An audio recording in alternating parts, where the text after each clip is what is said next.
మంచి పరిపాలనలో పోటీ పెట్టుకోవాలి కానీ కొట్లాట్లోనూ తిట్లాట్లలోనూ చంపుకోవడం నరుకోవడం మానేసి ఎవరు పరిపాలన చేసినా మన సమిష్టి రాష్ట్ర అభివృద్ధి కొరకు మన సమిష్టి మన ఇక్కడ ఉన్నటువంటి యూత్ కొరకు అన్ని పార్టీలు సహకరించి చేస్తే 10 ఏళ్ల లోపలనే మనము పైకి పోయేదానికి అవకాశం ఉంది. పైన మనకు మోడీ గారు అండదండనగా ఉండారు. పవన్ కళ్యాణ్ మనకు ఇంకా రైట్ హ్యాండు.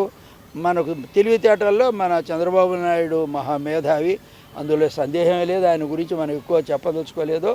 ఈ వీళ్ళ సహాయంతో మన ఇక్కడ మనకు ఐకమత్యం ఉండాలి. రాజకీయ నాయకులు స్పర్ధలు వదిలేసి ఇది మన రాష్ట్రం మనం డెవలప్ చేయాలనేటటువంటి అభిలాషలలో మార్పు రావాలి. అది వచ్చినప్పుడు ఖచ్చితంగా మనము ఒక 10 ఏళ్ల లోపలనే మనం మంచి స్థాయికి పోతామని పూర్తిగా మాకు నమ్మకం ఉంది.